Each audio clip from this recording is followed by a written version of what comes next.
Hi, everyone. Today we're here to talk about how Tecovas blazed a new trail to growth led by TV. We will start with some quick introductions. My name is Greg Kalin. I'm the Director of Client Services at Tatari. In Tatari tradition, whenever we talk TV, we like to do a little icebreaker, talk about what we're watching. I'm a little bit of a dork and only watch sports, so I just kept it simple and put SportsCenter. Megan, maybe you're watching something a little more interesting. Hi, everyone. My name is Megan Smith. I'm the Director of Media Strategy at Tecovas. One of my favorite shows recently is Shrinking on Apple TV+. It's super heartwarming if you haven't seen it, so I recommend it to everyone. So now that you've heard a little bit about us, we'll do some quick introductions to our companies. For those of you who don't know, Tatari is a platform that focuses on buying and measuring TV across streaming, linear, and online video. We focus on performance outcomes with strategies for KPIs throughout the entire marketing funnel. As of today, we work with over 300 brands. These brands range from small disruptor companies testing TV for the first time, all the way through legacy TV brands that participate in the upfronts every single year. These brands work with us in two capacities, some in a self-serve basis where they buy in-house through our platform. Others leverage our managed service offering where you're working with folks like me who will help you optimize your campaigns on a weekly basis. Why don't I pass it over to Megan to talk about Tecovas? So Tecovas is a Western boot and apparel brand. We are headquartered in Austin, Texas, and we were founded in 2015, so we're coming up on our 10-year birthday this year. We started 100% e-commerce, but we now have over 40 of our own brick and mortar stores nationwide, and we have rolled out with several wholesale partners as well, and plenty more growth this year on the brick and mortar front. Great. Let's get into the TV part of this. I think a couple weeks ago, this creative here of Tecovas went viral within the direct-to-consumer marketing community on X. So let's give it a quick watch here.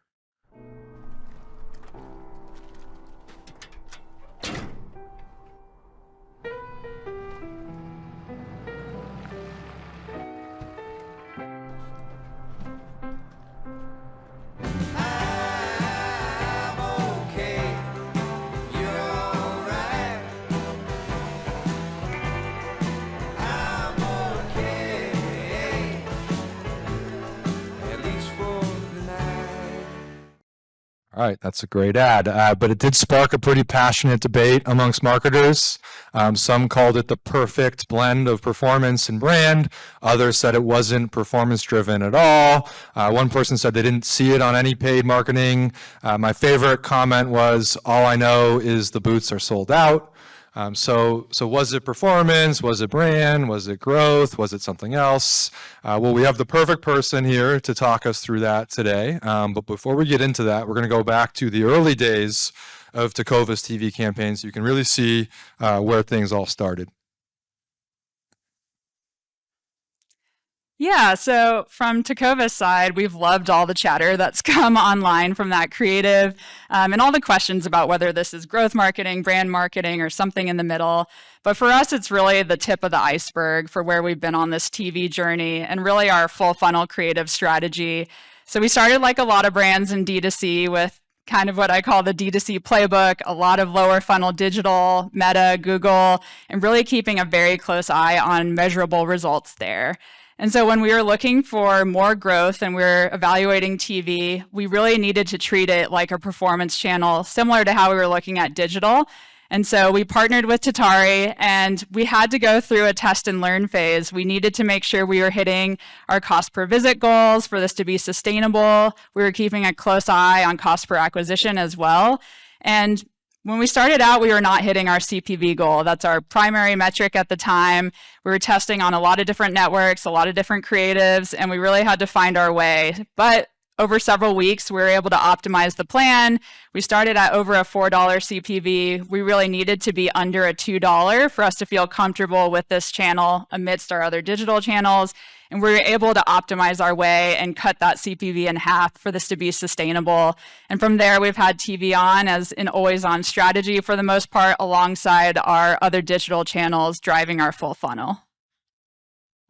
Let's dive into some of the results from that early test. So this goes back to 2020, and what you'll see here is a nice mix of streaming and linear, where they tested broadly across both.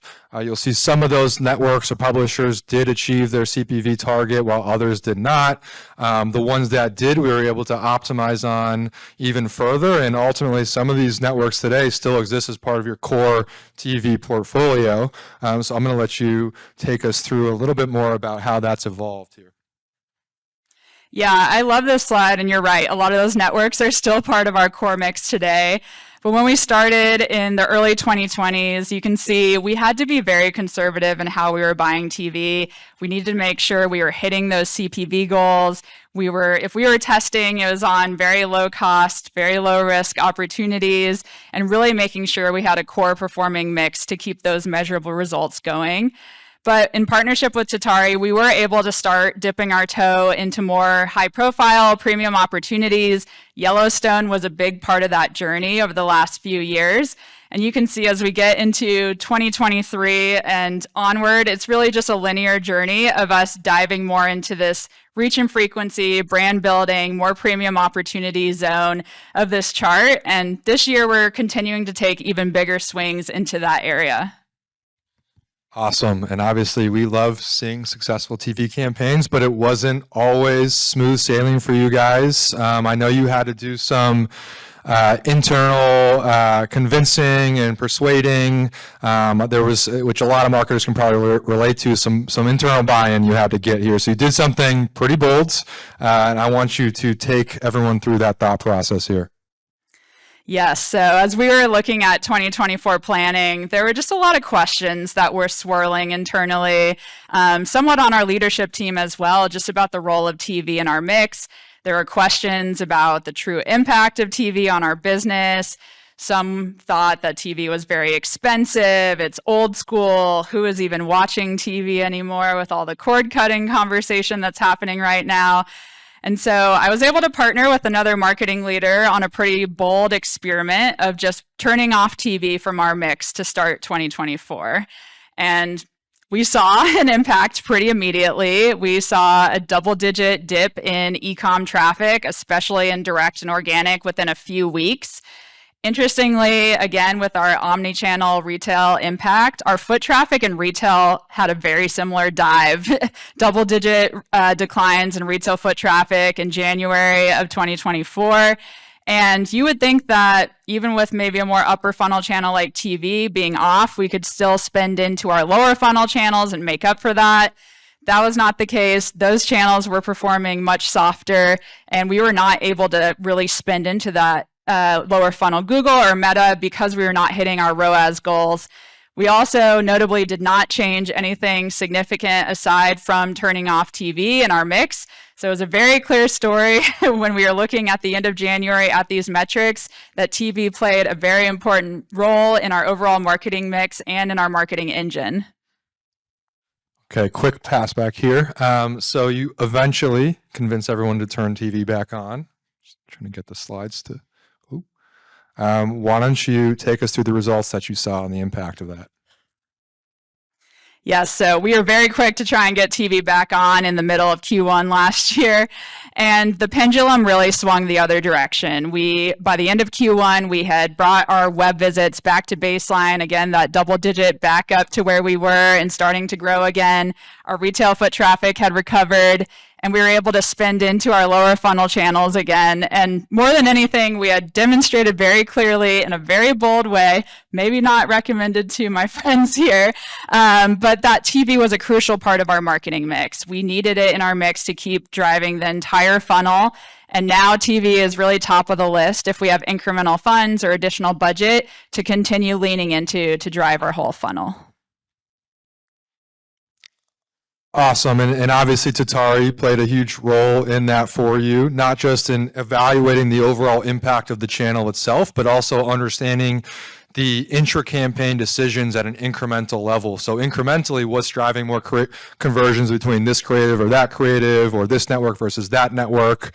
And that's part of what you're able to do on the Tatari platform, is focus on those incremental conversions and receive that feedback on a next day basis, just like you would digital. And the way that this is done is really no different than digital. We place a pixel on your site or your mobile app, just like you would do on Google or Facebook, and then we track that user journey from impression delivery all the way through conversion. But again, we are focused solely on the incremental conversions that are driven from TV, and how that plays out is directly shown in your campaign, which we'll see here, and really mirrors what we're seeing in the industry as viewership shifts over to streaming. You notice something as well within your own data. Yeah, so linear TV is still a very important part of our mix, but streaming TV is where we have so much runway to keep testing and learning on our side. So this chart has response rate data by month. You can see our streaming response rates are 2 to 3 times plus our linear response rates. And just being able to test and have an always-on streaming presence, lean into more of these premium opportunities, whether it's a mid-roll show sponsorship or a new season that we can lean into where there is that high engagement.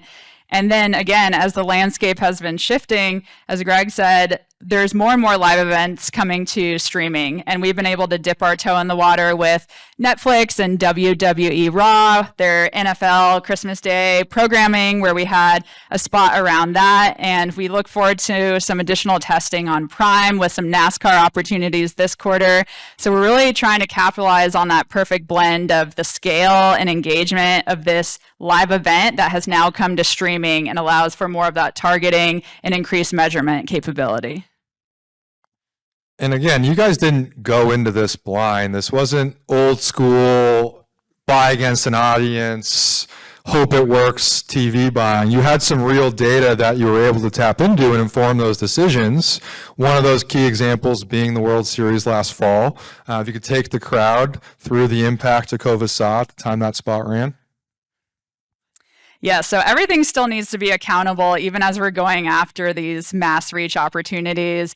And like you said, we had tested in previous years in live sports with some fire sale opportunities. We had seen that immediate spike in traffic, that engagement that we're seeing.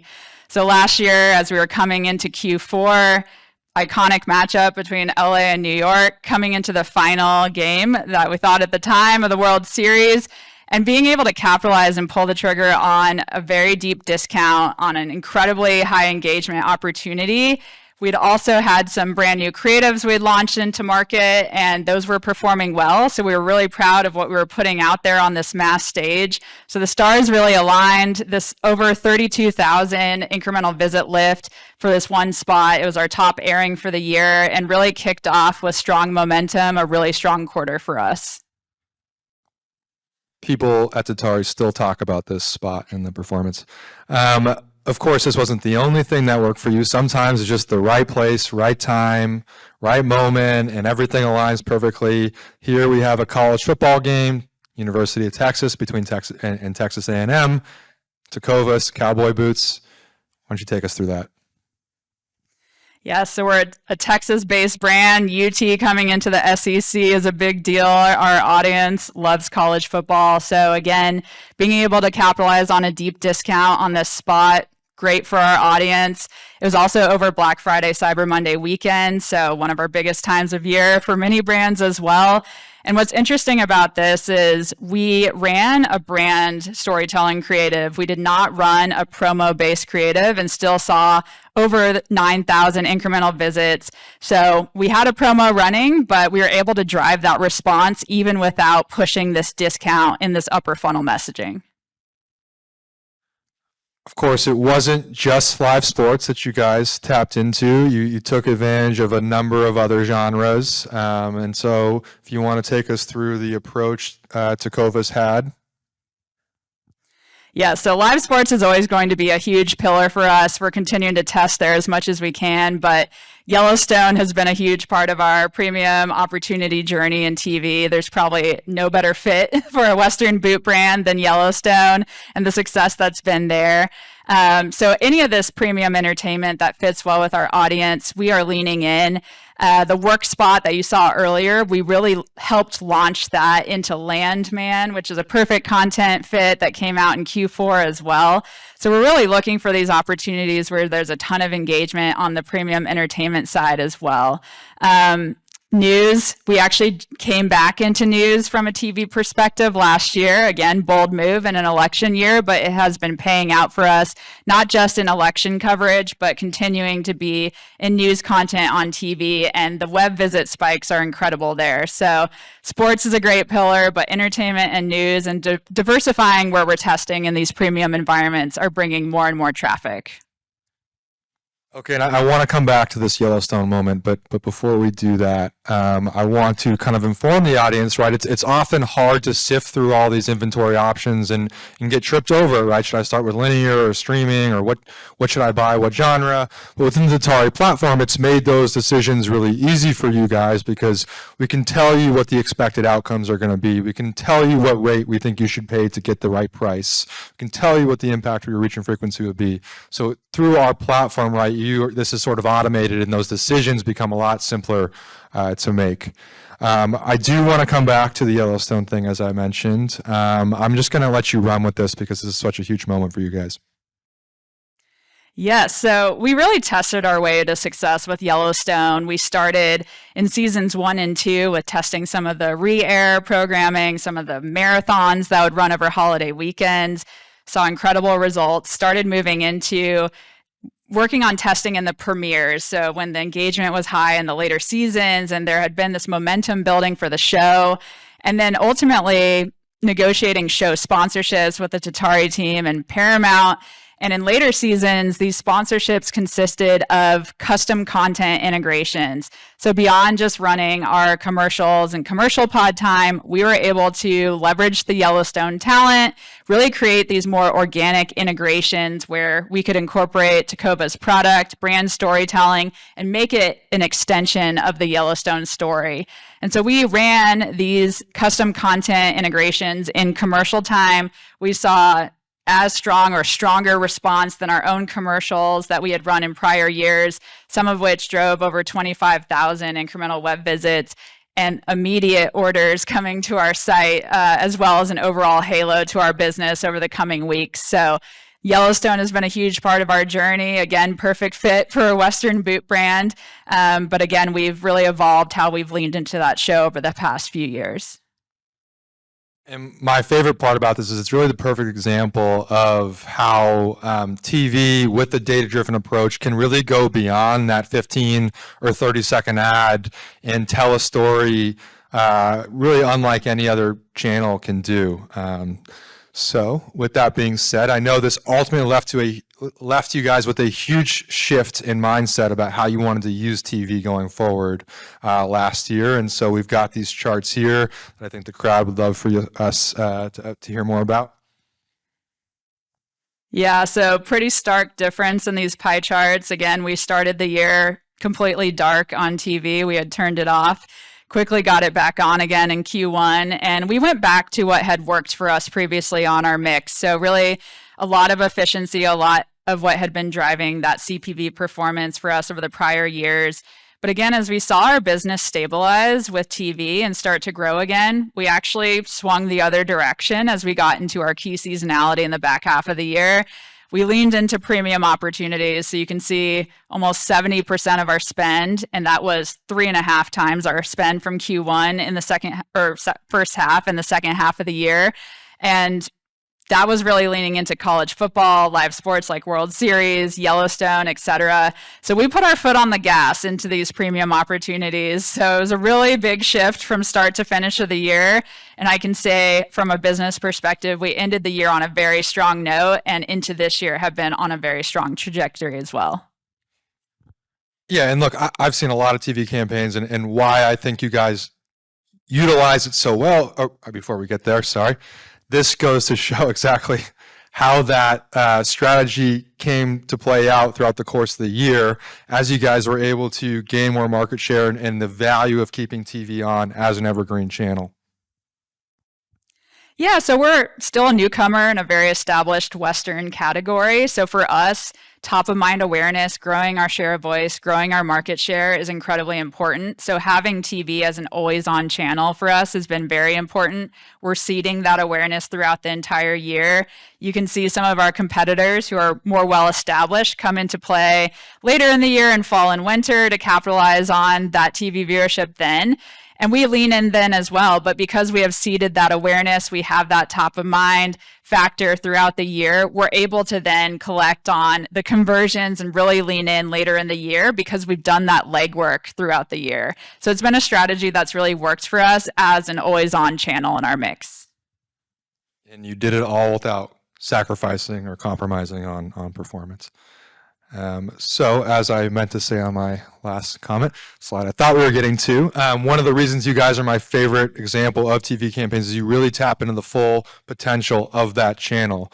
Yes, TV has been around for 70 plus years. It's always been an effective brand advertising mechanism, but you also tap into the performance of it and really utilize both. So here's a look at that creative timeline that I'd love for you to walk us through. Yeah, I really wanted to paint the picture here. I think our recent creatives are beautiful brand storytelling creatives. We have an amazing creative team, but we have really had a lot of diversity in our creative testing on TV over the past few years. We've had more direct response creatives that highlight our reviews, our very product focus, our value, our differentiation in the market. And we started there and it's worked for us, but we have also been building this brand storytelling, and I have brand that performs on this lower part because it's driving that web traffic just as well in a lot of cases as our DR creatives are. But we're still testing things like UGC you see in the top in the last year or so, even as we've been building this brand storytelling muscle.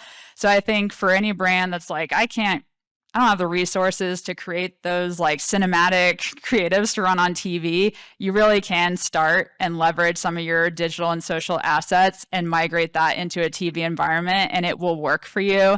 I think there's also a lot of opportunity to be in the middle of brand and DR.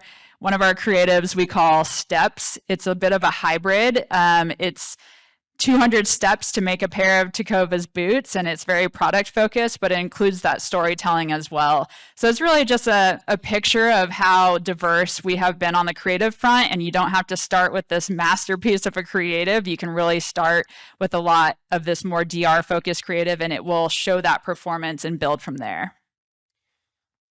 And everything starts with the creative, and we're going to go through another example of really how you perfectly merge these two concepts of brand and performance together here. You would know by looking at me.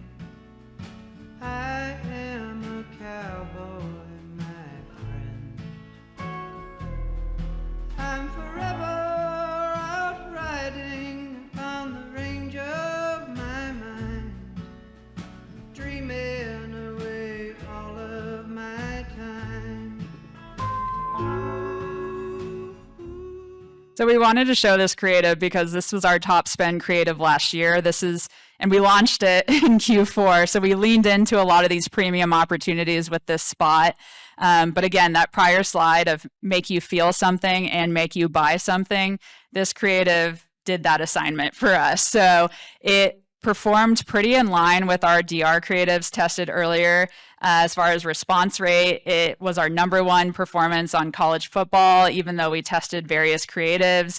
Single-digit CPVs on that Netflix Christmas Day NFL programming, and over half of our top 20 airings for web visit lift for the year. So again, it made you feel something, it made you buy something. It was able to combine those. And again, we ended the year on a very strong note as far as our plan goes. So it wasn't just a brand moment, but it drove sales and performance for us. And thank you, Megan, for taking us all through this. I know Tatari is very appreciative. You truly are a prime example and one of our favorite long-time examples of how to really utilize TV. So let me close out here with some key takeaways. #1, TV is a performance channel when used like one. It means you can measure on CPA, you can get that data in near real time and be agile just like you would in digital. I got to look up for these. An always on strategy is how you win. And so TV can be evergreen for you. It's not just campaign bursts. Our goal is to make sure every ad we place is driving incremental profit for you. And you see the results and how that plays out over the course of the year, not just from a performance standpoint, but a brand standpoint as well. Creatives are the growth lever. It is the single most important part of your TV campaign. I think that goes without saying. And you saw how well Tecovas is able to merge the brand aspects of TV while still driving that performance and DR aspect of what they needed to sustain the lifeblood of the campaign. And then last but not least, smart buying multiplies the impact. And that gets back to the idea of those intra-campaign decisions and understanding the incremental impact of this network versus that publisher, or this creative versus a different creative. And so all those things at scale allow you to continue to push the envelope for what you want to do. So I think that's all we have. I'll just leave you guys with this. You can scan that QR code if you'd like to see more case studies with similar brands. We also will be giving away a $200 gift cards to Tecovas at our booth, which is just out there. The one caveat is you need to be willing to seriously consider TV and have a conversation with us about it. So we look forward to seeing you, and maybe Megan has some recommendations for which Tecovas products to buy. I don't know if you can see them, but I'm wearing the Annie in Midnight, which I highly recommend for all the ladies out there. For the men, even if you're not a cowboy boot wearer, we have this slip-on called the Monterey that's very popular. So those would be my two recommendations.